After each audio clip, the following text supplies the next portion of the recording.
The Festival and the Fog by G.K. Chesterton for the Daily News, December 24th, 1904. There seems to be a sort of prejudice against the fog, and I found very few sympathizers yesterday when I walked around Victoria Station, pointing out its beauties in warm but well-chosen words. To the poetical, I pointed out that we were, in some sense, in the core of a colored cloud. To the merely pictorial or aesthetic, I urged the subtlety and quietude of its art colors, exquisite browns and dying greens that had not yet become gray, nothing garish, nothing early Victorian. But to the moral and religious, who were mostly waiting for a train for Battersea 5 hours late and cursing very much, I struck a deeper note. I pointed out what must surely be obvious after all, that the fog is the one really romantic thing that in the town, the one really romantic thing that the town has left us. The people who are trying to take away the London fogs, I regard as vandals, as I should regard anyone else who was pulling down some dim, mysterious thing, some sepulchre, some cathedral. When people tell me that a Norman church must be pulled down because it stands in the way of the omnibuses, I say, in my simple way, that surely it would be easier to pull down the omnibuses.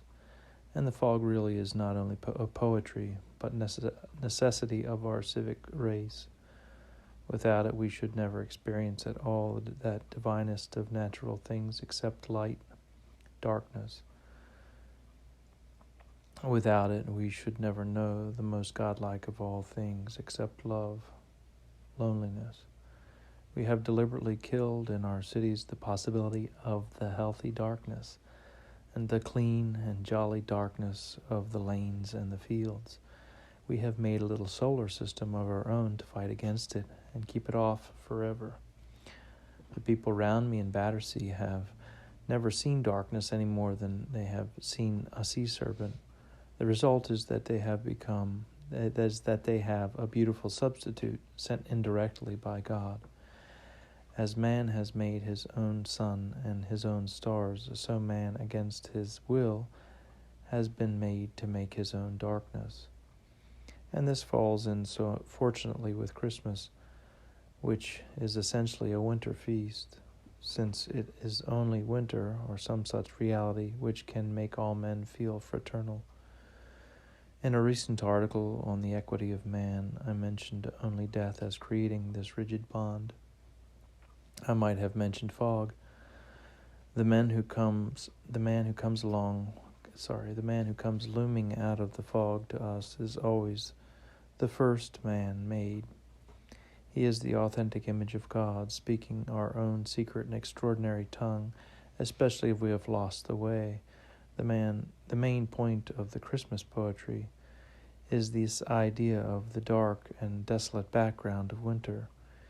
It is against that black behind that are kindled the fires of the fierce human festivity. We assert the divinity of man by the fact that when mere nature is most sad, we are most happy. And all the good Christmas customs have this quality of the capture of good out of ill. There is one game, for instance, which we tottering old fellows remember, which ought to be regarded as a living parable of the human lot at its highest. It is a game called Snapdragon. Its very name is a fairy tale, and it is made out of the two most poetical things in the material world, fire and things to eat. Now there are in the world, I believe, people who think it silly to snatch raisins out of blue flames and then eat them. But they are quite wrong from the higher spiritual and philosophical point of view. So far from it being silly to eat raisins out of a blue conflagration, it is rather silly to eat them in any other way. So far from the snapdragon principle being ousted from the Christmas feasts, it ought to be extended to all other feasts, whatever. The whole object of poetry and mysticism, the whole object of all religions and of all philosophies not invented by the devil, is to make us value good things. Thus all methods or customs which surround the gaining of good things by any risk or difficulty are popular, that is to say, valued by the subconscious mind of men. Thus hunting is popular, more popular than judged here. Thus shooting is popular, more popular than partridge. But why adopt these doubtful and even cruel methods of making good things distant or dangerous, when the excellent snapdragon method is easily within the power of modern ingenuity and civilization? Let the old major at the club recreate the thrills of his early days at the front. Let him snatch his mutton cutlet out of a sea of fire. Let the luxurious lady take her muffins off a red-hot shovel, respectfully extending it towards her. Let the old gourmet who desires to have his bottle of Chateau Lafite with the chill off be obliged to plunge into a tank of boiling water and come up with the bottle clasped to his bosom. He would value the wine much more. Every drop of it would be like a ruby saved from the burning house. Every great legend, every great faith has this idea in it. The Noah's Ark, to take the random example, has its permanent place in the books of religion and in the hearts of children, both because it contains all the animals in the world, but because it contains them all saved from the sea. We value such living things not when we realize that they are living, but rather, so to speak, when we realize that they are not dead. To take a larger example, the Spirit is responsible for the enduring power of revivalism, which consists in the fact that it makes us look at some commonplace man with whiskers suddenly and admiringly as a brand from the burning. But everything is a brand from the burning. Everything might not have been. Every man was nearly killed in the hour when he was born. And if on Christmas Day in some sensible and endurable Christian household we snatch raisins as brands from the burning, we are only snatching them as we snatch all earthly things. The whole of the Christmas ritual was created with a sure instinct for joy, like nearly all ancient fasts of the ancient faiths. And in nothing is it instinct for enjoyment expressed so much as in this element which I have noticed in the game of Snapdragon.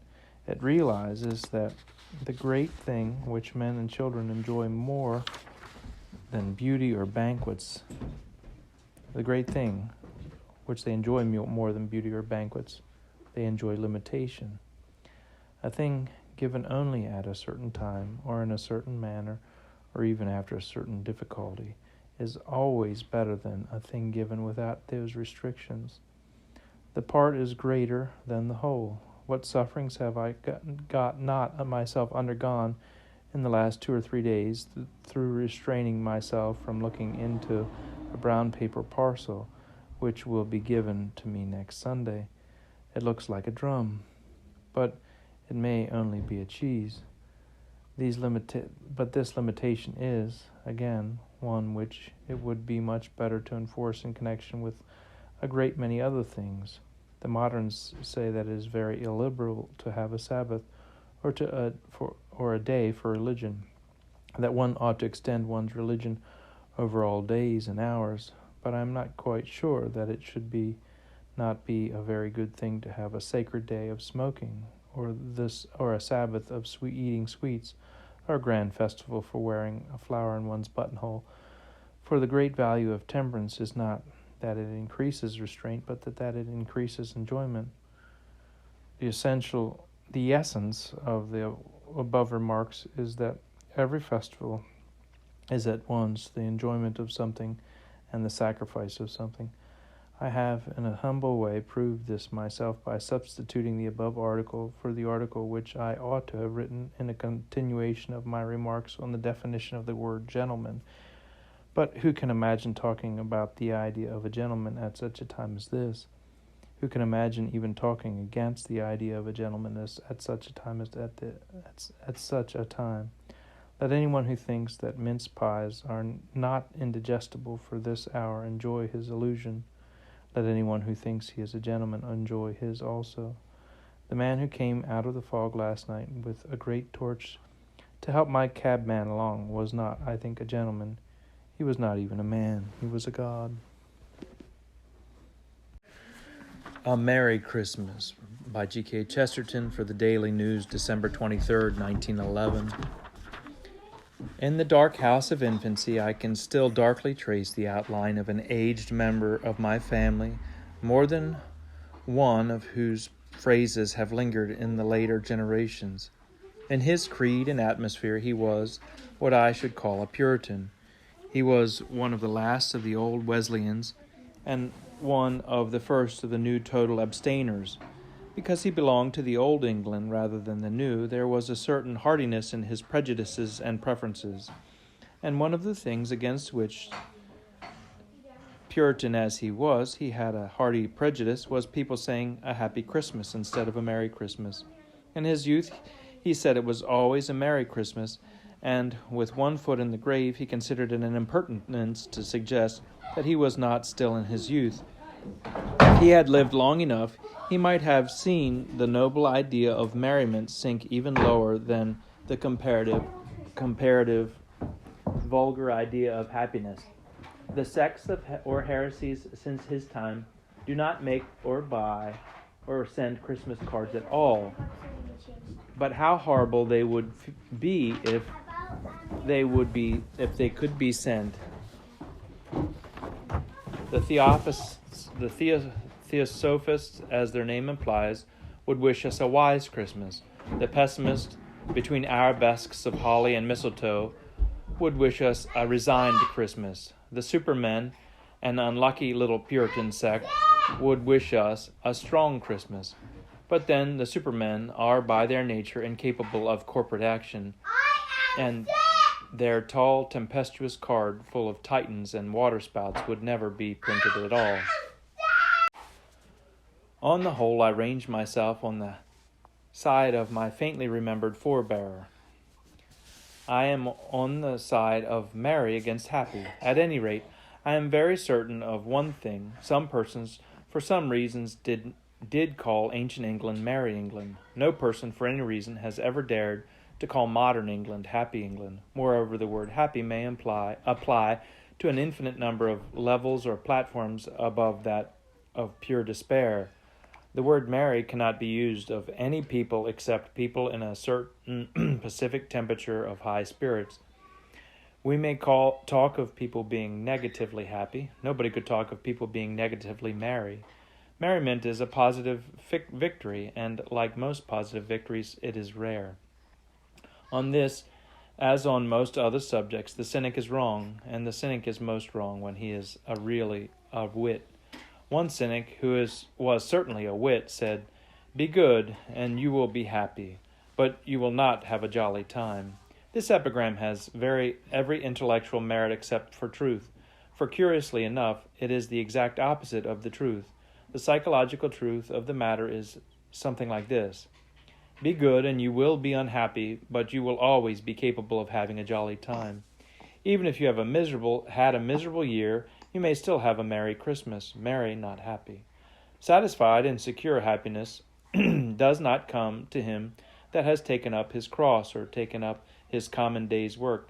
Satisfied and secure happiness comes to him who has taken up his neighbor's landmark, to him who has taken bribes, to him who has taken drugs, most of all, perhaps, to him who has taken his own life. Stolid happiness is a morbid symptom. It means paralysis or drunkenness or death or philosophy that is worse than death. In such cases, the power to be happy may mean little more than the incapacity to be unhappy. Indeed, it will generally be found that the impotence for tears goes along with the impotence for laughter. But a Merry Christmas is quite a different question. The power of expressing not negative happiness, but positive hilarity. That is a thing which we all know when we see it, or even when we hear it, half a mile down the road. It is this power of rising into the seventh heaven of mere temper the moment a strain is relaxed, of being cut loose like a captive balloon, or springing skyward like a released rocket. that is really the reward of virtue. It is not the power of saying, "Let us feast, for tomorrow we die." It is the power of saying, "Let us fast, for tomorrow we feast." This is the true meaning of that concentration on special days, on the special seasons of rejoicing, which has always marked not only the highest, but the most high-spirited societies. This is what has especially marked our own European society, both pagan and Christian.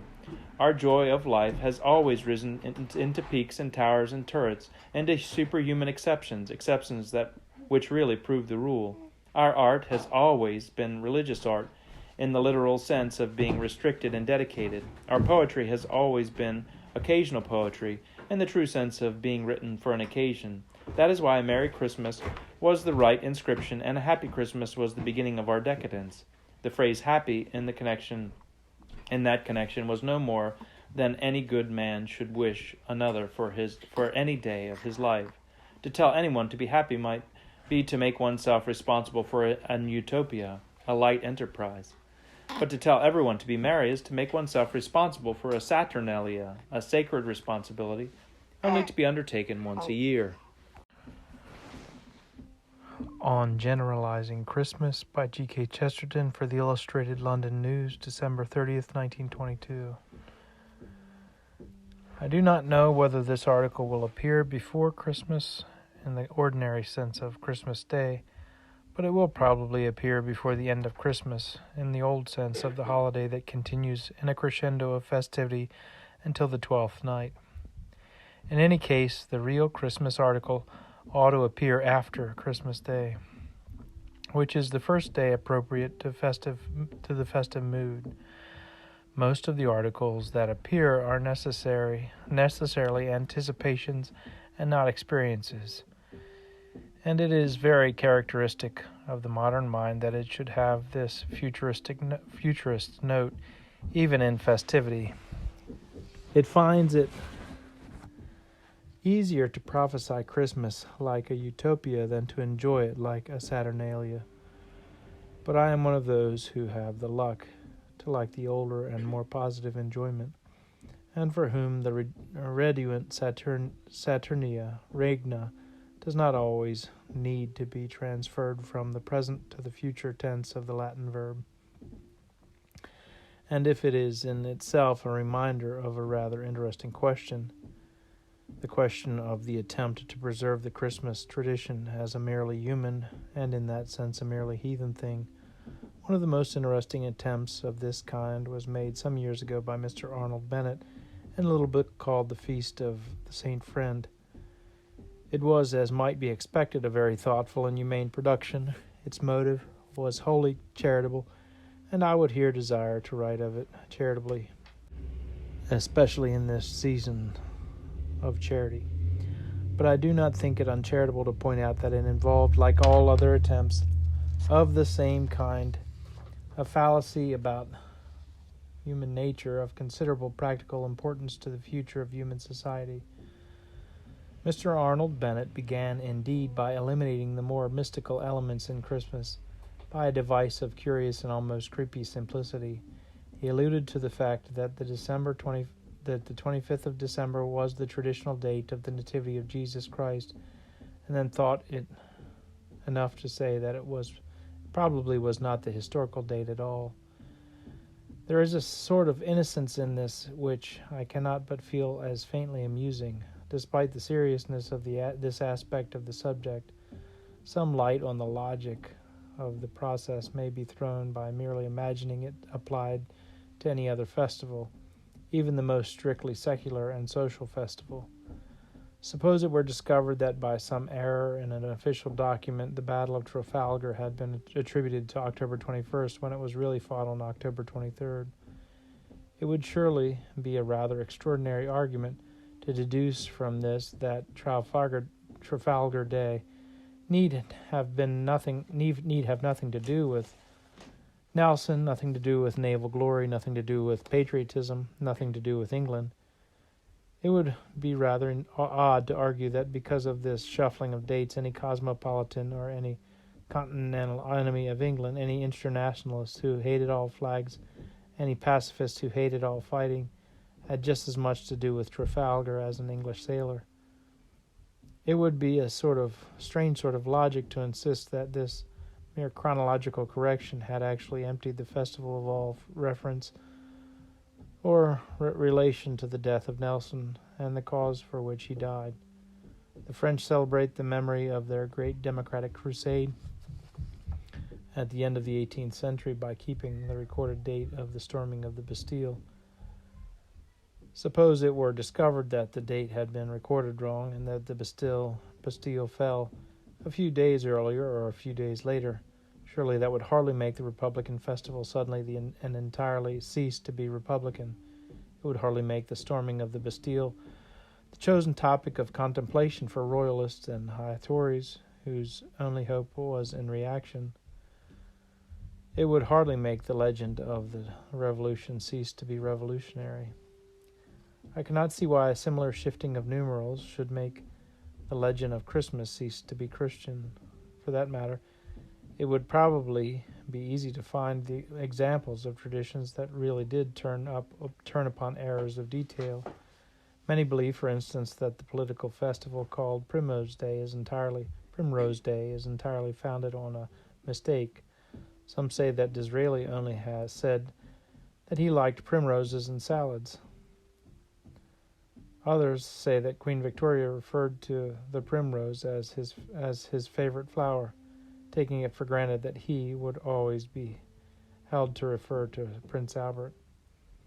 In Mr. Lawrence Houseman's admirable dramatic interludes about Victorian statesmen, it is attributed to the gallantry of Disraeli, who says that any flower that the Queen sent him would become his favorite flower on the spot. But all these are agreed on the moral implied, which is that Disraeli had no such individual preference, and that possibly a primrose on the river's brim, a yellow primrose, was to him, and it was nothing more. But even if this were proved to be true, it would be preposterous to deduce from it that Primrose Day does not here represent Disraeli, or that Disraeli does not here represent the Conservative Party. The change would not mean that every radical instantly became a member of the Primrose League. It would not mean that every Bolshevist instantly appeared decorated all over with primroses. But these images are in no way more absurd than the image of Santa Claus ceasing to be a Christian saint quite suddenly, because some higher critic has told Mr. Arnold Bennett that Christ may not have been born on December 25th.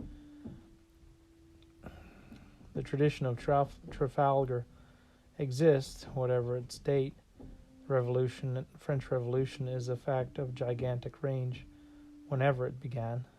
Even the Primrose League would be a fact in its way, although it were also a fiction.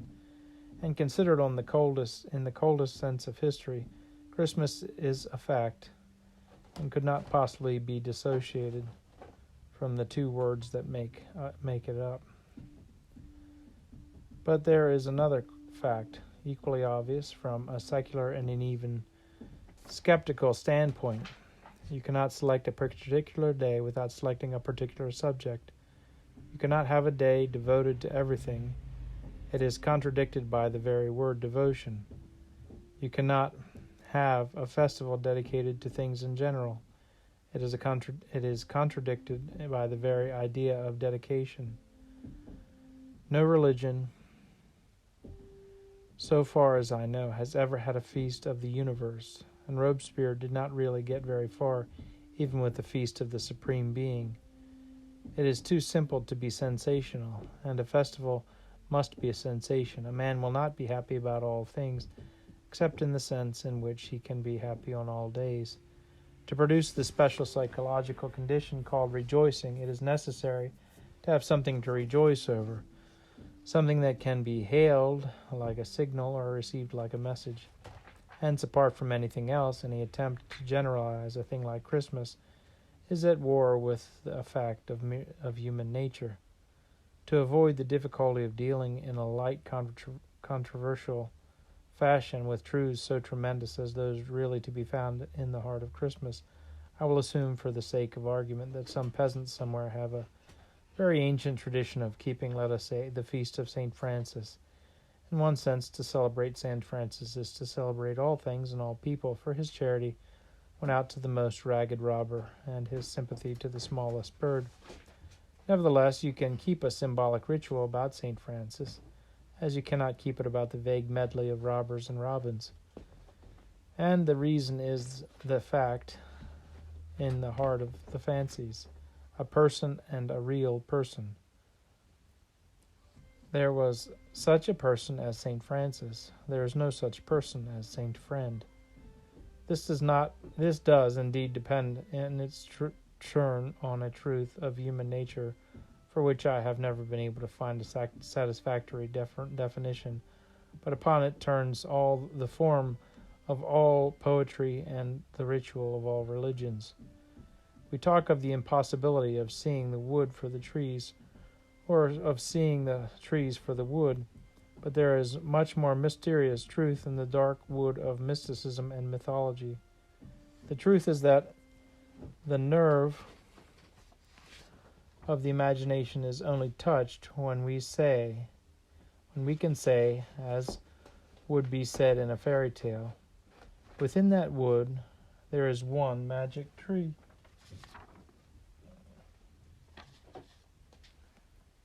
As so far as human imagination is concerned, it might almost be any tree, but it must be one. Different poets might say it of each tree in turn, but all the poets could only say it of one tree at a time. They must all be, in that sense, unable to see the wood, not only for the trees, but for a single tree. I would say that one tree hid all the wood, were it not, by another paradox, a part of the very prominence of the tree that is hidden in the wood.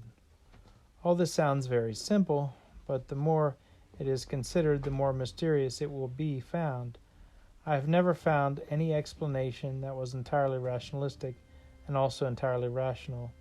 I have only found one explanation of any kind, and that is that our souls do not come from everywhere, but from somewhere. That the method of our salvation was truly local and personal, and not cosmic and impersonal. That it is our fundamental spiritual nature to look for a particular place and a particular person, or in other words, that the one tree in the wood is really a Christmas tree.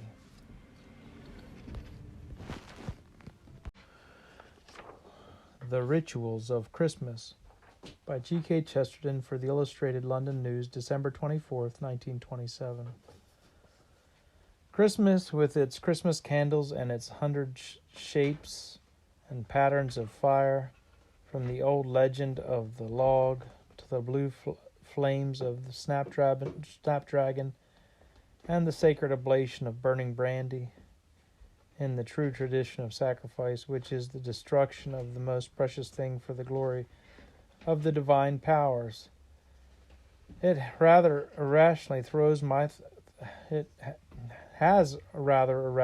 thrown my thoughts back to the flames of a torchlight procession which I saw on the last ceremonial festival in this city. It was a ritual rather new and national than old and religious, but it was one with which I have a special spiritual sympathy, and about which at the time I felt a certain sentiment and formed a certain opinion. I had a reason for not stating the opinion then, and I have a reason for stating the reason now. I could not bring myself to criticize the armistice celebrations immediately after Armistice Day, because it was just possible that any criticism which was really critical might be mistaken for a surrender to that most morbid and unmanly mood of reaction which I have noticed only too often, throwing cold water upon those torches which those heroes will carry through history. I would rather join in any mummery or tolerate any mistakes than be for one moment mistaken for one of those. One of those modern persons who have gradually and cautiously, after the peril was over, plucked up the courage to preach a religion of cowardice. We have had even poetry prostituted to the service of poltroonery. We have had lyrics loud with panic, of which the best we can say is that their healthiest excuse is shell shock, but that it is a little difficult to remain charitable when the shocked claims popularity as the shocker. Mean little studies of neurotic paralysis have been put forward as the realistic record of the one great proof that humanity has given to the heavens of the huge human equality in normal virility and valor. When to this dishonoring of the dead was added the vile indifference and injustice to the living, which has left thousands of the saviors of the world as drifting and desperate as so many old lags out of jail, reaction to what many would call reason and normalcy is not one with which I desire to be connected or confused. And to express anything savoring of disappointment or doubt about the armistice ceremonies might well have seemed like contributing to that contemptible coldness or striking the same note as did that dreary diminuendo. But now, as I say, when we shall soon be in a position to compare such ceremonial with the ancient ceremonials founded by our fathers in the days when men had an instinct for such things, I think it worthwhile to remark on some of the memories and even some of the mistakes in the more modern formality in its more modern framework. If we are to have ceremonial, Armistice Day has a great deal to learn from Christmas Day, and especially from the days when Christmas ritual was created. All ceremony depends on symbol, and all symbols have been vulgarized and made stale by the commercial conditions of our time. This has been especially true since we have felt the commercial infection of America, and progress has turned London not into a superior London, but into a very inferior New York. Of all these faded and falsified symbols, the most melancholy example is the ancient symbol of the flame. In every civilized age and country, it has been a natural thing to talk of some great festival on which the town was illuminated. There is no meaning nowadays in saying that the town was illuminated. There is no point or purpose in having it illuminated for any normal and noble enthusiasm, such as the winning of a victory or the granting of a charter. The whole town is illuminated already, but not for noble things. It is illuminated solely to insist on the immense importance of trivial and material things, blazoned from motives entirely mercenary. The significance of such colors and such lights has therefore been entirely killed.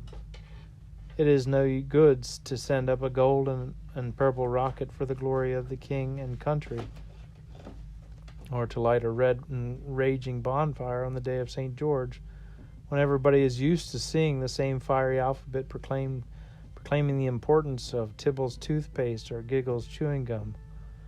The new illumination has not indeed made Tibble and Giggle so important as St. George or King George, because nothing could, but it has made people weary of the way of proclaiming great things by perpetually using it to proclaim small things. It has not destroyed the difference between light and darkness, but it has allowed the lesser light to put out the greater.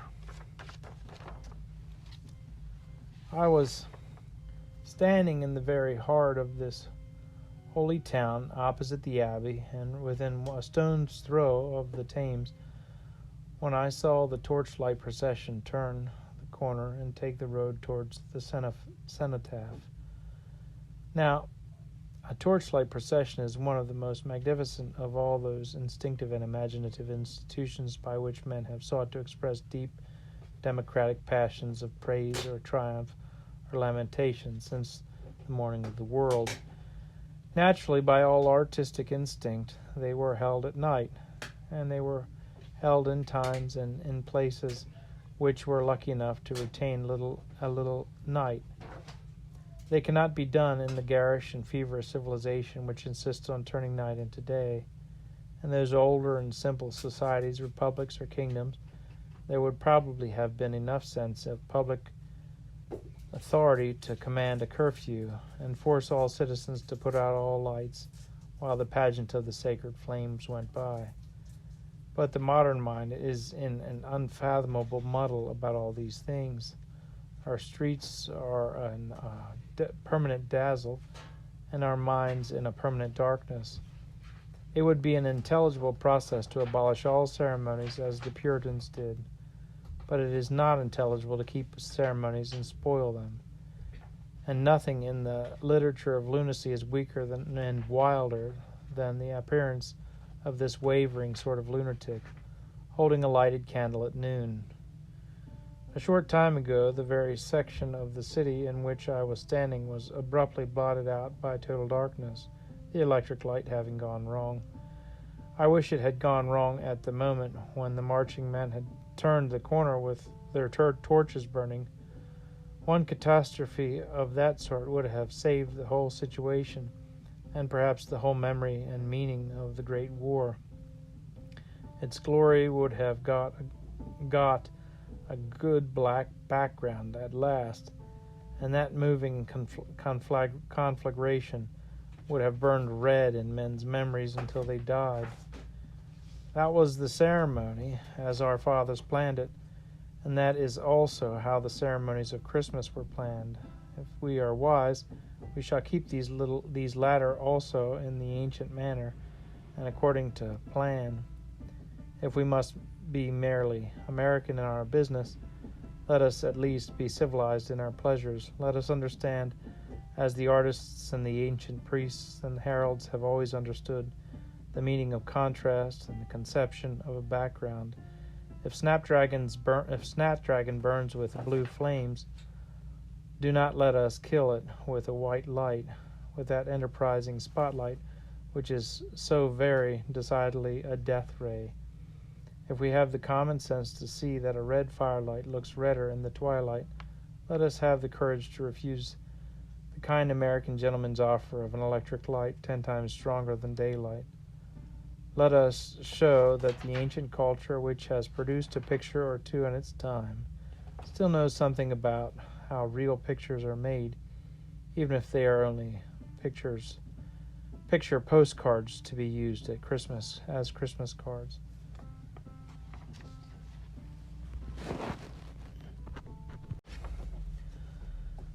Christmas Must Go by G.K. Chesterton for GK's Weekly, December 7th, 1933. Christmas is utterly unsuited to the modern world. It presupposes the possibility of families being united or reunited, and even of the men and women who choose each other being on speaking terms. Thus, thousands of young, adventurous spirits ready to face the facts of human life and encounter the vast variety of men and women as they really are, ready to fly to the ends of the earth and tolerate every alien or accidental quality in cannibals or devil worshippers, are cruelly forced to face an hour, nay, sometimes even 2 hours, in the circle of Uncle George or some aunt from Cheltenham, who they do not particularly like. Such abominable tortures cannot be tolerated in a time like ours. That larger brotherhood, that truer sensibility, has already taught every spirited young lady of sufficient wealth and leisure to be thrilled at the prospect of having breakfast with a gunman, lunch with a sheik, and dinner with an Apache in Paris. It is intolerable that such sensibilities should suffer the shock of the unexpected appearance of her own mother, or possibly her own child. It was never supposed that parents were included in the great democratic abstraction called people. It was never supposed that brotherhood could extend to brothers. Anyhow, Christmas is unsuited to modern life.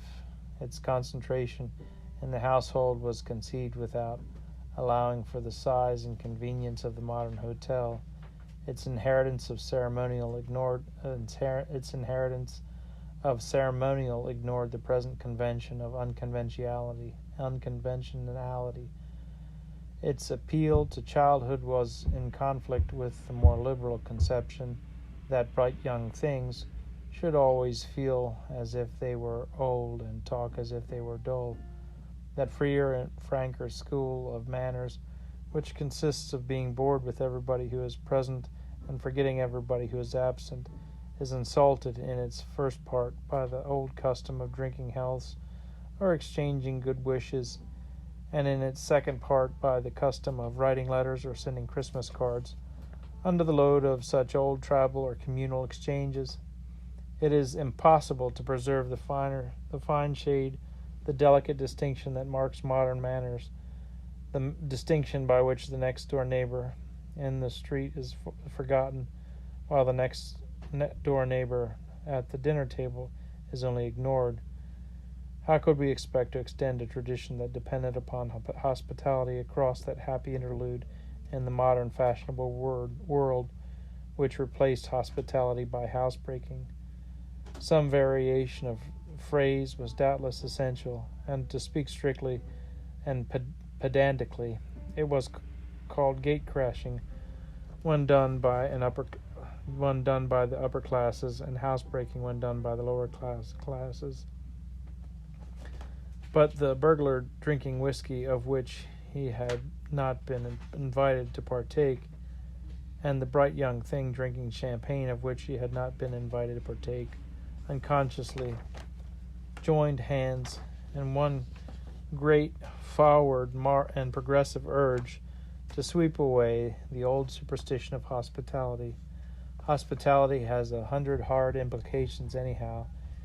It implies that my home belongs to me more than it belongs to an interviewer from a syndicated millionaire newspaper in Detroit, and however heartily and affectionately I may entertain and embrace such an interview, there is still a queer atmospheric prejudice hovering in his mind, not to mention mine, the old uncanny and creepy superstition that he isn't in somebody else's house.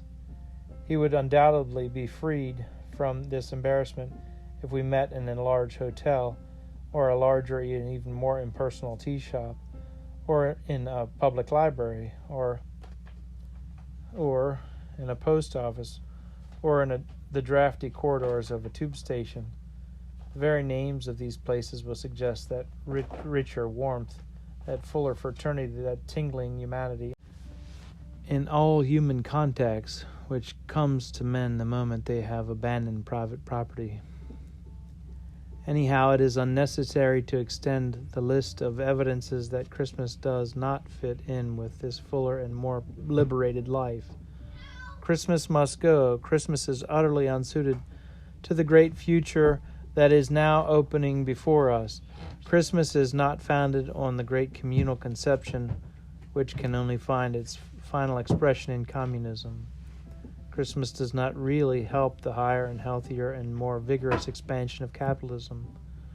Christmas cannot be expected to fit in with modern hopes of a great social future.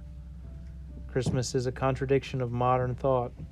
Christmas is an obstacle to modern progress, rooted in the past and even the remote past. It cannot assist a world in which the ignorance of history is the only clear evidence of the knowledge of science. Born among miracles reported from 2,000 years ago, it cannot expect to impress that sturdy common sense which can withstand the plainest and most palpable evidence for miracles happening at this moment.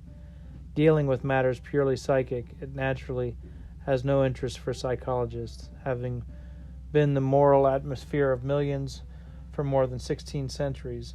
It is of no interest to an age concerned with averages and statistics. It is concerned with the happiest of births and is the chief enemy of eugenics. It carries along with it a tradition of voluntary virginity, yet it contains no real practical hints for compulsory sterilization. At every point it is found to be in opposition to that great onward movement, by which we know that ethics will evolve into something that is more ethical and free from all ethical distinctions. Christmas is not modern. Christmas is not Marxian. Christmas is not made on the pattern of that great age of the machine, which promises to the masses an epoch of even greater happiness and prosperity than that to which it has brought the masses at this moment. Christmas is medieval. Having arisen in the earlier days of the Roman Empire, Christmas is a superstition. Christmas is a survival of the past. But why go on piling up the praises of Christmas? All its gifts and glories are externally symbolized in the fact, already sufficiently summarized, that it is a nuisance to all the people talking the particular nonsense of our own time. It is an irritation to all men who have lost their instincts, which is very truly the intellectual equivalent of losing their senses. It is a perpetual annoyance to the cads, who are not only captains of industry, but captains of information and international news, and everything else in the present paradise of cads. It is a challenge to caddishness, because it reminds us of a more gracious world of courtesy and of customs which assumed a sort of dignity in human relations. It is a puzzle to pedants whose cold hatred involves them in a continual contradiction, who are distracted between denouncing Christmas because it is a mass or purely popish mummery, and trying to prove at the same time that it is entirely heathen, and was once an admirable as everything else invented by the pirates of heathen Scandinavia. It stands up unbroken and baffling, for us one thing, for them a confusion of inconsistencies, and it judges the modern world. Christmas must go. It is going. In fact, it is going strong.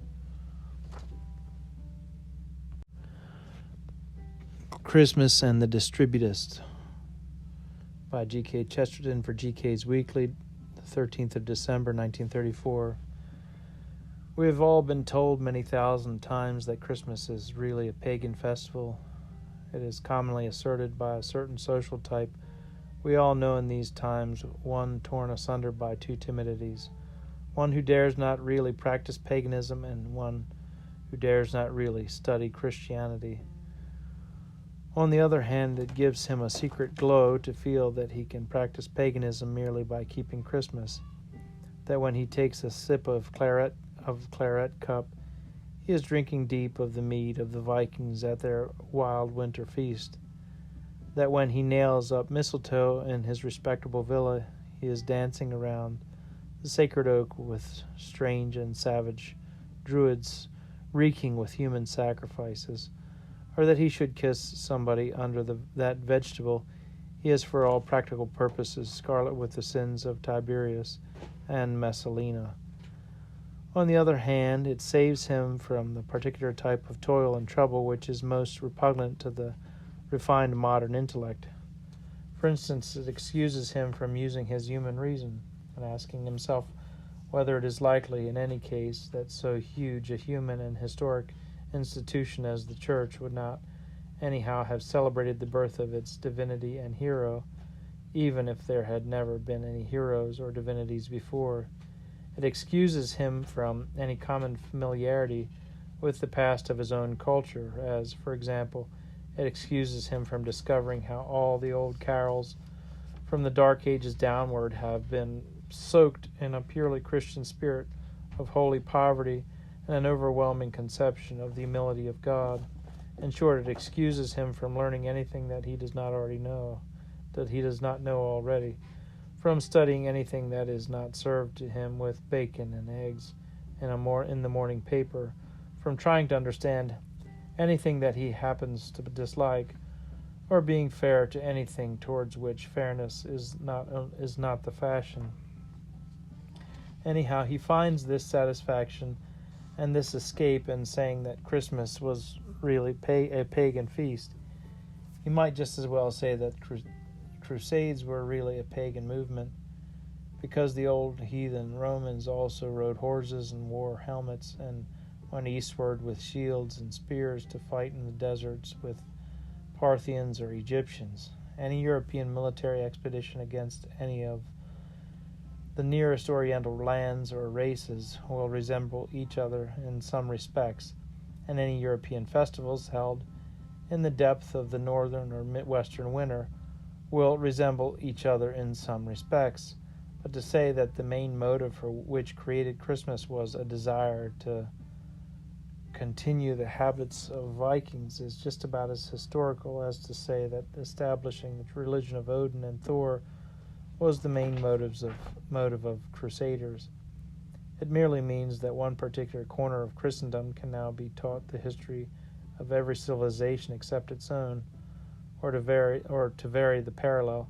It is as if somebody said to people who had never seen them that the Gothic cathedrals were exactly modeled on the pagan temples because they had altars and other things necessary to any temples. We may confine ourselves to saying that he would entirely miss the point, and it is the whole point of Gothic that it does come to a point. Any artist, any normal appreciator of art, would see that every line of the Christian thing expressed a different idea and feeling from the heathen, even if he equally disbelieved in both.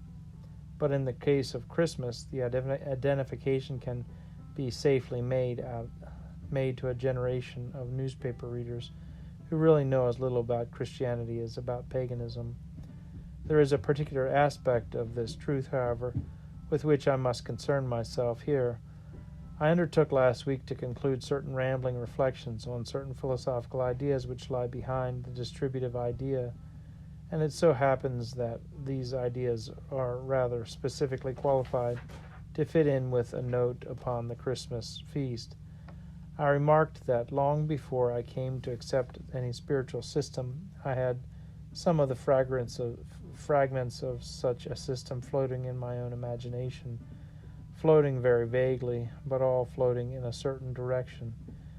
I could not define them, but even then I might have described them as something of which Christmas is the best traditional symbol. It was then no more than a notion about that point at which extremes meet, and the most common thing becomes a cosmic and mystical thing. I did not want much to alter the place and use of things as to weight them with a new dimension, to deepen them by going down to the potential nothing, to lift them to infinity by measuring from zero. The most logical form of this is in thanks to the Creator, but at every stage I felt that such praises could never rise too high, because they could not even reach the height of our own thanks for unthinkable existence, or horror of more unthinkable non-existence, and the commonest things, as much as the most complex, could thus leap up like fountains of praise. I have remarked how early I found progressive movements sympathetic to me in some ways, running athwart this feeling, especially the feminist contempt for common housework. I thought George Herbert wrote a much better essay on a broomstick than Jonathan Swift, but the new fashion held that it was degrading to use a broom, more dignified to sell a broom, and quite high and heroic to sell 12,000 brooms all exactly alike, because the big machine must be kept busy and could only turn out that pattern. I felt in my blood and bones that all this was as wrong as could be. I wanted more respect for the lady with the broom and not less. I was willing to treat the broom as a scepter, but not merely as a makeshift for a vacuum cleaner. Nature abhors that sort of vacuum, and all that new culture was very clean and very vacuous. There was nothing in it to make common life interesting. That could only be done by making common things interesting. And that can be done by imagination, but not by invention, by festivals, traditions, images, legends, patron saints, or household gods, but not by gadgets. We shall need a sort of distributive psychology as well as a distributive philosophy. That is partly why I am not content with plausible solutions about credit or corporative rule. We need a new or old theory and practice of pleasure. The vulgar school of panem et circenses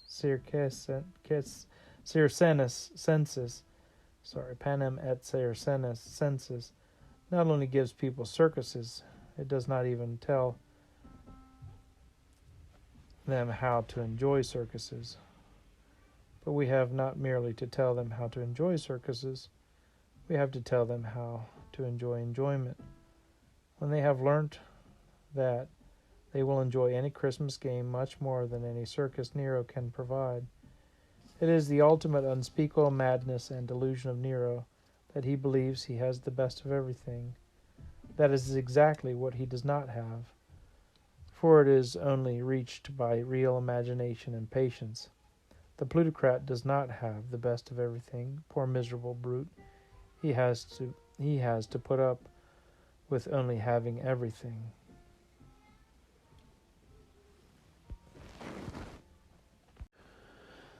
Christmas and Sport by G.K. Chesterton for the Coventry Herald, December 21st, 1934. The difference between Christmas and most modern games or sports is essentially this. Christmas is frivolous on top and serious underneath, while sport is serious on top and frivolous underneath. The first is like finding froth on the top of a strong ale. The second is like finding unliberated gases bubbling up from the bottom of a much heavier drink. The old games of Christmas were all conceived with the idea of men making fools of themselves.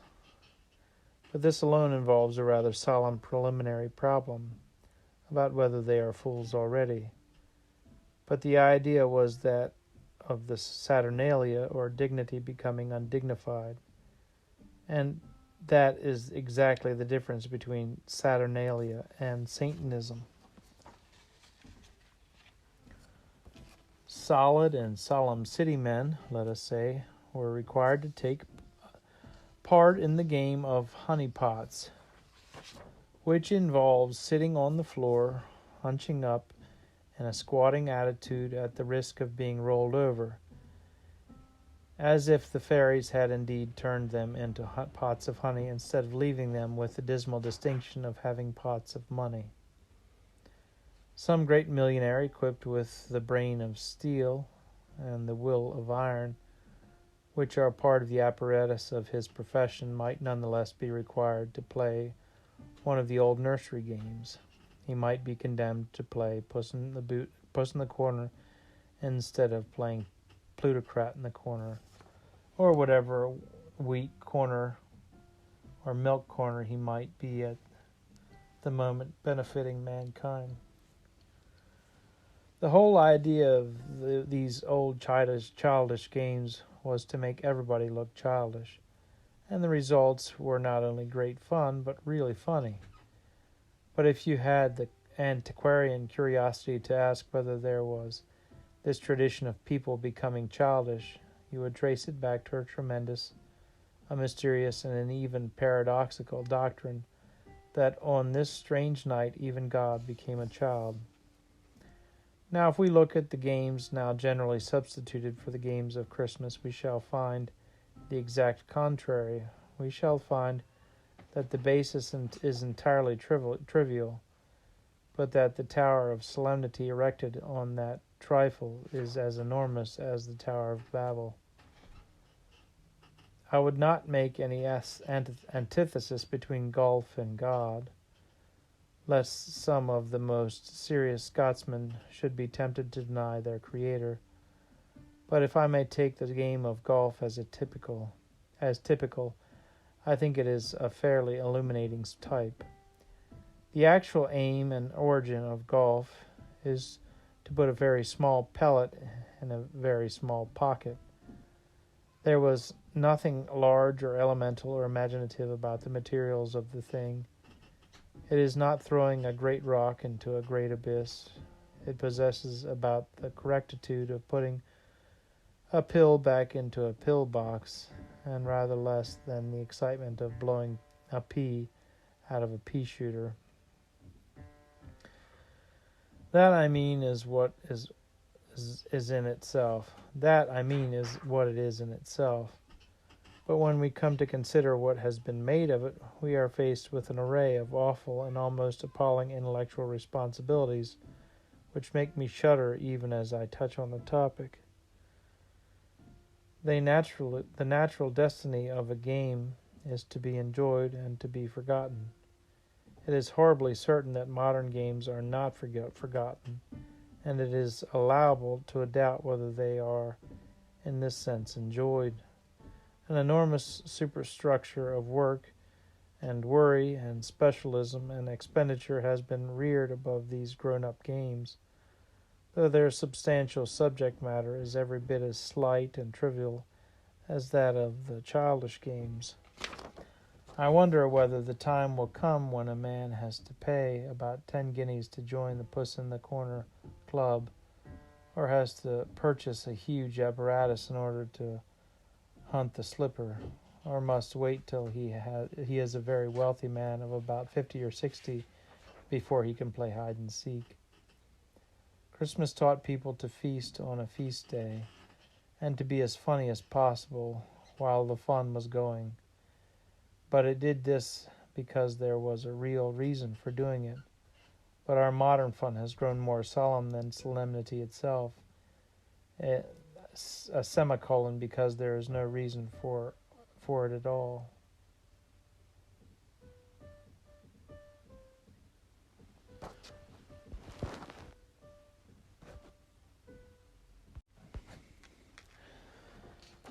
Christmas and the first games.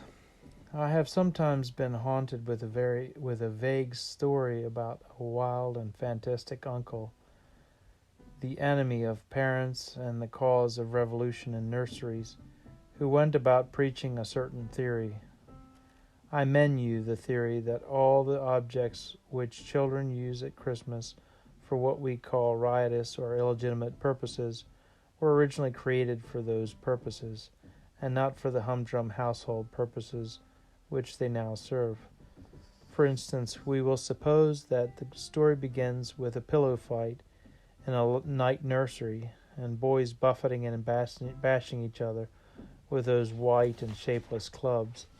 The uncle, who would be a professor of immense learning and even greater imagination and inventiveness, would proceed to make himself unpopular with parents and popular with children by proving that the pillow, or in prehistoric art, is obviously designed to be a club, that the sham fight in the night nursery is actually more ancient and authoritative than the whole institution of beds or bedclothes, that in some innocent morning of the world such cherubim warred on each other with such clouds, possibly made of white samite, mystic, wonderful, and stuffed with feathers from the angels' wings, and that it was only afterwards, when weariness fell upon the world, and the young gods had grown fed of their godlike sports, that they slept with their heads upon their weapons, and so by gradual dislocation of the whole original purpose of the pillow, it came to be recognized as having its proper place on a bed. It is obvious that any number of these legends could be launched with ease and grace and general gratification.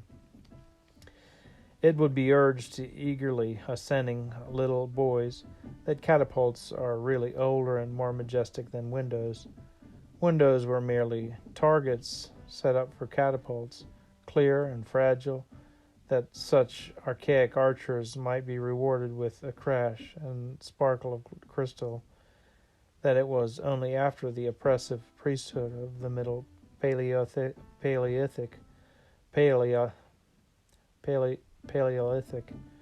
had ruthlessly suppressed the catapult culture that people had gradually come to use the now useless glass targets for purposes of light or ventilation. Similarly,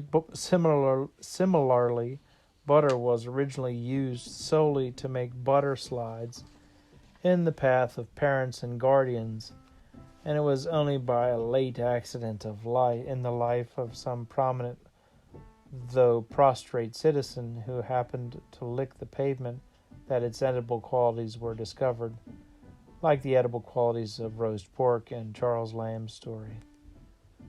The subversive principle can be applied to almost every childish game, It must be said that primitive hunters hunted the slipper long before that leaping and elusive animal was duplicated and worn as furry spoils upon the feet of the hunter. It might be said that no handkerchief was ever used to blow the nose in our degenerate day, till it had been used for centuries to blind the eyes, as in the hierarchic mystery of blind man's buff. True, I cannot set forth here in any detail any actual proofs of these prehistoric origins, but I never heard of anybody bothering about prehistoric proofs in connection with prehistoric origins. There is quite as much evidence for my favorite uncle's theory of the primitive pillow as there is for Mr. H. G. Wells' detailed account of the horrible old man who ruled by terror over 20 or 30 younger men who could have thrown him out of the cave on his ape-like ear. There is as much scientific proof as there is for Dr. Freud's highly modern and morbid romance about a whole race of sexual perverts making a whole religious service out of parricide. There is as much in the way of data for demonstration as in Mr. Gerald Hurd's sentimental film scenario about arboreal anthropoids kissing the stones which they throw at lions. Nobody expects any historic evidence for things of this sort because they are prehistoric, and nobody dreams of attempting to found them on any scientific facts. They are simply science. I do not see why my favorite uncle and I should not be science too. I do not see why we should not simply make things up out of our own heads, things which cannot possibly be contradicted, just as they cannot possibly be proved. The only difference is that my uncle and I, especially when we set out with a general intention of talking about Christmas, cannot manage to work up that curious loathing of the human race, which is now considered essential to any history written for humanitarians. Dr. Freud, as is perhaps natural after a heavy day of psychopathic interviews, seems to have taken quite a dislike to human beings.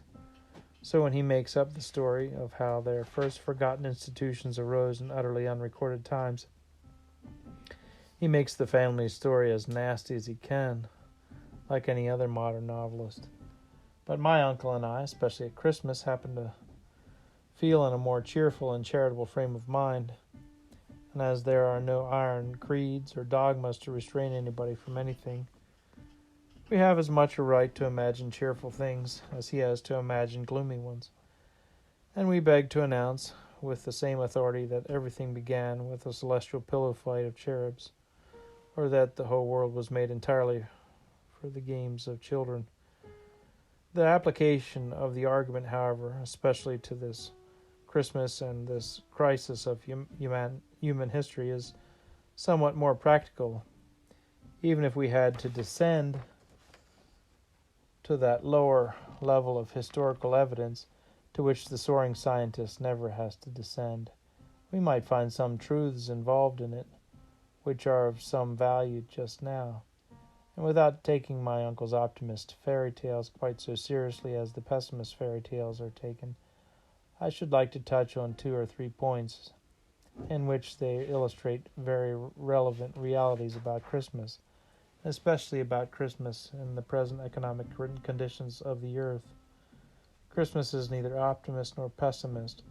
Perhaps it is the same but subtle blend of the truths of both. For Christmas is a winter feast, and 9 times out of 10, an optimist is a fool who denies that there is any winter, and a pessimist is a fool who denies that it is possible to feast. The 2 or 3 truths of which my uncle's hypothesis is at least symbolic or suggestive may be conventionally arranged thus. First, it must always be remembered that there really is a mystery, and something resembling a religious mystery, in the origin of many things which have since become very rightly practical and very wrongly prosaic. If my uncle in a festive moment declares that fireworks came before fires, and were used to blazon with the blackness of night with ceremonial illuminations, before it was even noticed that they could cook our food or warm our hands. It might not be speaking with pedantic precision, but he would not be far off from a considerable historical truth. There are many strange traces of the ritual side of tilling or tending animals preceding the practical side. Second, it must be remembered that these rituals, including Christmas, have been, on the whole, preserved most continuously by the populace, for a true populace is far more traditional than an aristocracy.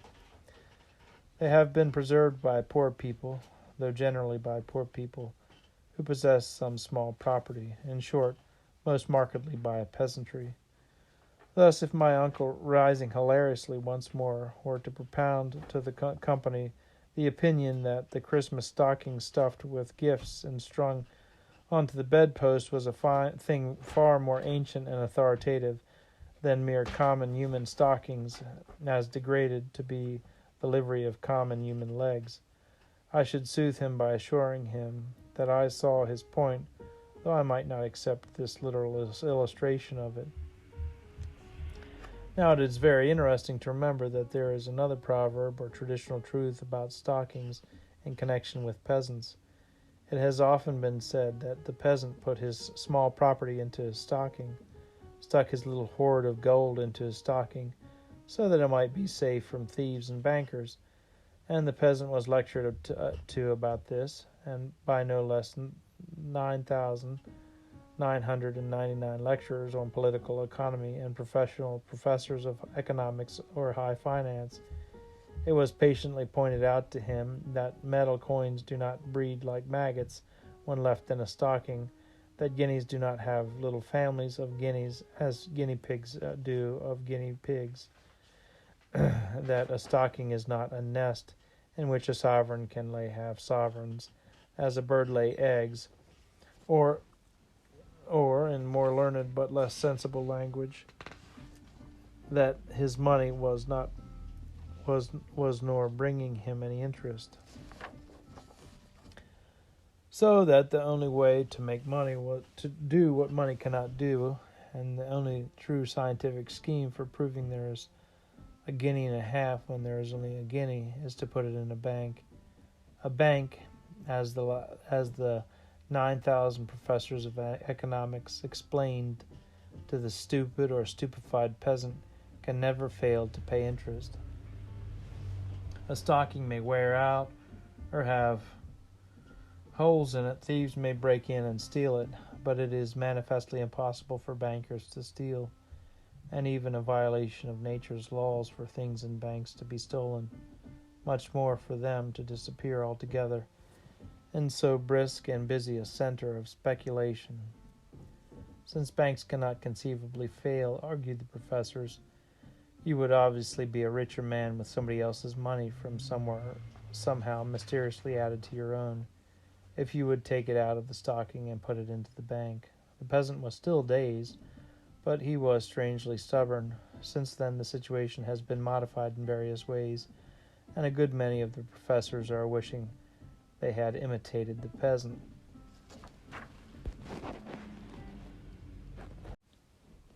Christmas Continued by G.K. Chesterton for GK's Weekly, December 27th, 1934. I ended last week with the double significance of the Christmas stocking and its relation to the peasant culture, and I would here conclude my remarks, for Christmas of Christians is not over till the 12th night. Now the stocking seems to be a paradoxical symbol, for the stocking stuffed with gold is made a sign of hoarding, and the stocking stuffed with gifts a sign of giving. But the truth that both the two traditions come down to us through the same traditional types of people is proved by the mere fact that both take refuge in the same common receptacle. The prudence of the peasant on ordinary days and the festivity of the peasant on feast days have lingered on in a more complex community as reminders of certain permanent human things that do not really change, or only change in a frothy and frivolous surface of society which does nothing else except change. The common people have never been entirely out of touch with these two ideas. The idea that there should be relaxation, hospitality, and conviviality on certain particular dates and days, and the idea that these ritual rejoicings can almost always be fitted out from the existing articles in domestic use, with stockings to be filled, or slippers to be hunted, or fire to be used almost as emblematically as fireworks. Through various causes, fortunate and unfortunate, there is now a very wide and general opportunity of a return to simplicity. At first, it may only have seemed to be a return through ruin to the simplicity of poverty. There is a very good reason to hope that there may yet be a return through reconstruction to the simplicity of justice. But in either case, these simple and fundamental ideas, which have never really been destroyed in democracy, will probably play a very practical part. For the moral sentiments of the mass of men have never really been altered very much about such things as private life and private property and private celebrations. The extremes of socialism or supercapitalism or mere materialistic theory have only affected the men who imposed these things, not very much the men on whom they were imposed. The mob has been muddled, it has been misled, it has been blankly bewildered, but thank heaven it has never been educated or instructed.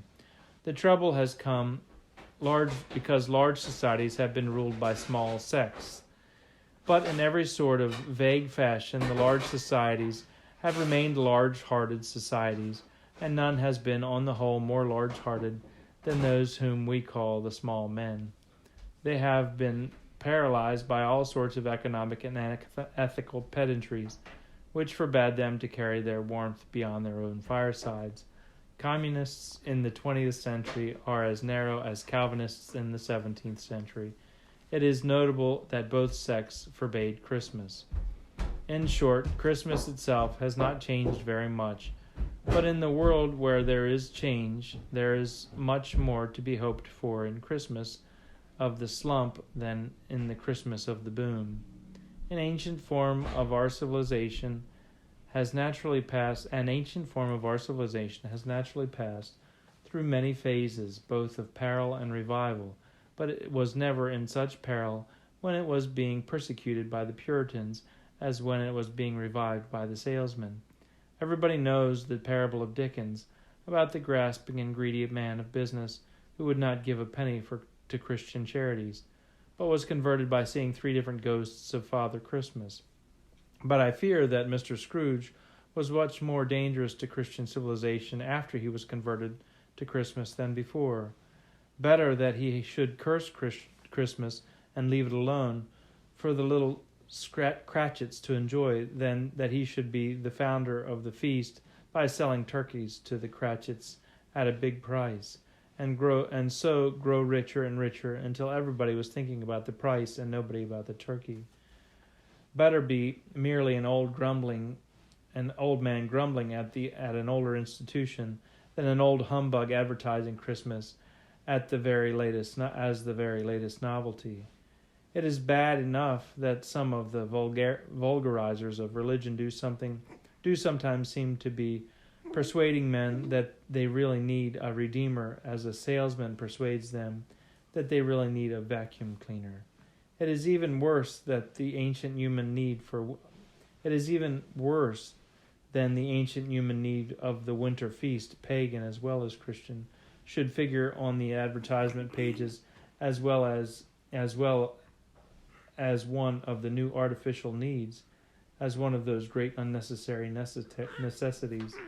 This might well do more to harm to the deeper human truth than the negative oppression of the Puritan or the utilitarian.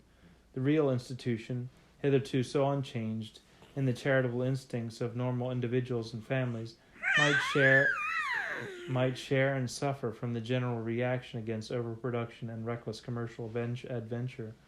Nevertheless, I think the thing is far too deeply rooted to be in any such mortal danger, and anything like a return to more simplified and straightforward economic life will be overwhelmingly in favor of its resurrection. It is by no means unlikely that much larger sections of humanity will be the happier for falling back on more fundamental forms of life and production, and without entirely surrendering to my private judgment to my celebrated uncle and his far famed heresy. It is out of such social fundamentals, and perhaps even anterior to them, that religious rites like Christmas arose. It is not impossible that many of our sons and grandsons may live to have a real Yule log, which they will themselves saw off a tree instead of ye old Christmas Yule log ordered from the stores, and it is not unlikely that the child may again have the gratification of recognizing his own parent by piercing a disguise hastily constructed from Uncle William's red dressing gown, Aunt Maria's white furs, carpet slippers, and cotton wool used to pack the medicine bottles, instead of staring with increasing weariness at 6 weary but stolid identical Father Christmases, total strangers and probably discontented proletarians, hired for God knows what in 6 vulgar shops. It is even possible that Christmas might awaken the creative side of cookery, which exists so actively in all the peasant countries where they dedicate particular dishes to particular days. Grown-up people might find it almost as much fun to make mince pies as children find it to make mud pies, for of such is the kingdom of heaven. But anyhow, it seems possible that they may learn to make something, and conceivably even like to make something. That is the sharpest and shrewdest and most refreshing cure for a culture that has fallen into the routine of buying and selling everything. It is not irrelevant to remember that the more mystical side of Christmas is turned toward a sacred origin that is full of such memories, both of the dignity and the oppression of the poor, and that the presence which presides over it was concerned with direct craftsmanship such as still exists in simpler countries, in solid materials and with domestic tools. What is called in America the New Deal is really a great repentance and revulsion from the very many raw deals which such men have been meeting in the entangled economics of every modern culture. And Christmas and all its story goes back to the red cloud of such a burning shame in the great original raw deal, when one obscure family found itself shut out of the high inhuman hostelry and was forced to lie down among the beasts. On Keeping Christmas by G.K. Chesterton for the Illustrated London News, December 21st, 1935. Christmas, which the calendar assures me is coming, has been the crux of more controversies than most people remember when they take advantage of the fortunate fact that it has so often been saved from its enemies. But, like any other good thing, it has suffered much less from the heat of fanatical foes than from the coldness of frigid friends. Fanaticism only encourages the devout to be defiant, and they resolutely repeat it as a ritual. It was much more in peril of death where people only repeated it as a routine. Now, a ritual is almost the opposite of a routine. It is because the modern world has missed that point that the modern world has in every other way fallen more and more into routine. The essence of real ritual is that a man does something because it signifies something. It may be stiff or slow or ceremonial in form. That depends on the nature of the artistic form that is used. But he does it because it is significant. It is the essence of routine that he does it because it is insignificant. It is the whole point of the ritualist that he knows what he is doing. It is the whole point of the routine worker that he does not know what he is doing. It may be an advantage that he should form such dull tasks in such a detached way. It may be argued that it is better for the work or for the world that it would have routine that is only routine. It may be better for those who like it that a man should work in this unconscious fashion. It may be better that he should be an animal. It may be better that he should be an automaton. But it is not the same thing as the man expressing some idea by performing certain acts, even if we think they are antics. It is not the same thing as a man practicing the sacred and solemn art and craft of a mummer, even if we dislike all such mummery. The principle of ancient ritual is to do certain useless things because they mean something. The principle of modern routine is to do certain useful things, but to free ourselves from that degrading slavery by doing them as if they meant nothing. The forms of Christian festivity are often said to have begun in the old pagan world, and heaven knows they have survived into a new pagan world. But anybody, whether he is a new pagan or an old pagan, or even conceivably, for you never know your luck, a Christian, is in fact observing this sort of significant mummery and observing any form of Christmas celebration at all. The professor of ethnological ethics may attribute the tradition of the mistletoe to Baldur or the Druids, but he must recognize that certain ceremonies were performed under the mistletoe, even if ethnological ethics have permitted other professors to perform them in many places elsewhere. The musical critic, or student of the stages of harmonic development, may distinguish between the quality of a good ancient carol or a bad modern one, but he knows that even in this timeless time, it is only somewhere about the beginning of Advent that little boys in the streets begin to sing the carols attached to Christmas. Like all little boys, they are in advance of their age, but at least they do not begin to sing Christmas carols on Midsummer Day. In short, wherever anybody observes Christmas forms at all, they are still to some extent limited by this idea of a Christmas ritual and the recurrence of times and seasons. The thing is done at a particular time so that people may be conscious of a particular truth, as is the case with all ceremonial observances, such as the silence on Armistice Day, or the signal of a salute with the guns, or the sudden noise of bells for the New Year. They are all meant to fix the mind upon the fact of the feast or memorial, and suggest that a passing moment has a meaning when it would otherwise be meaningless. Behind the opposite notion of emancipation, there is really the notion that we should be more normal if all moments were meaningless. The old way of liberating human life was to lift it into more intense consciousness. The new way of liberating it is to let it lapse into a sort of absence of mind. That is what is meant by saying, as many journalists actually do say, that a civilization of robots would be more efficient and peaceful. And one of the advantages of a robot is the complete absence of his mind. Thus I will admit anything against old customs, except the idea that they are dead and meaningless. It is the society without customs that becomes dead and meaningless. If the professor says to me frankly, I do not want to kiss a girl under the mistletoe because it makes me think what I'm doing, whereas I can now kiss any number of other girls anywhere without thinking of what I'm doing, then I think he is an honest fellow, and I can debate with him about the real facts of ethnological ethics.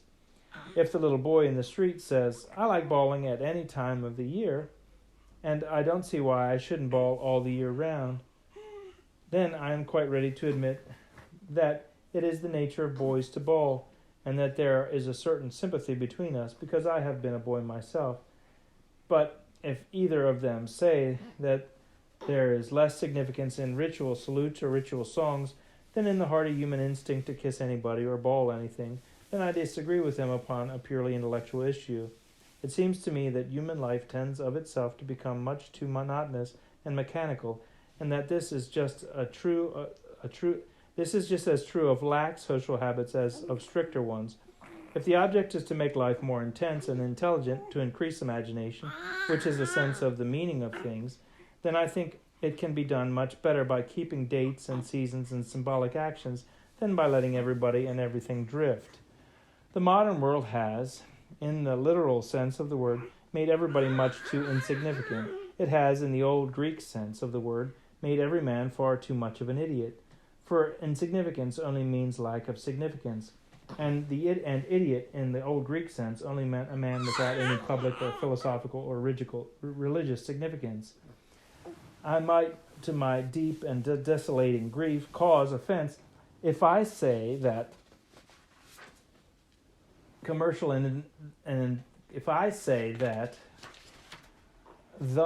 commercial and industrial world is now conducted by a vast army of idiots. But Plato would have understood what I mean. And many are more and more understanding it, especially those who substitute the more respectful description of an army of ants. What is called the termite state has followed on what was understood, or rather not understood, by the servile state. It is only too likely, on the face of it, that the anthill will rise higher than the mere mountain like Sinai or Olympus or Calvary, that mankind will be directed to a monstrous uniformity in which the individual ideas of the past will be lost, and that the quarrels of the sects will yield to the complete comradeship of the insects. But any man who keeps Christmas in his own home is resisting the tragic transformation of the home into the hive. For reasons that it would be indelicate to mention here, I do not believe that Christmas will perish, or that the human beings who are all reborn in Bethlehem will ever actually become ants and bees. They can only for a century or two try the experiment of being bad bees and extremely inefficient ants. For no bee ever did try to swarm alone. None, if I may be so flippant, ever put to himself the morbid human problem of to be or not to be. And though the sluggard may perhaps learn from the ant, there never was an ant who attempted to learn anything from the dreams and reveries of the sluggard. The servile state might exist, for the servile state has existed, but the termite state will never really exist, but only some horrible parody of human beings pretending to be inhuman. But if individuals ever became like insects, or if insects ever became like individuals, there is one way in which the latter would proclaim their liberation, and that is by the proclamation of fixed festivals and forms. If bees ever do buzz carols in honor of a dead bee, or ants set up a sacred image of a divine ant on the top of the anthill, then we shall know that the isolation of man is invaded, and his unique work in the universe has a parallel. But in the cheery reunion of Christmas, I ask as many professors I know, and none of them seems to think it possible.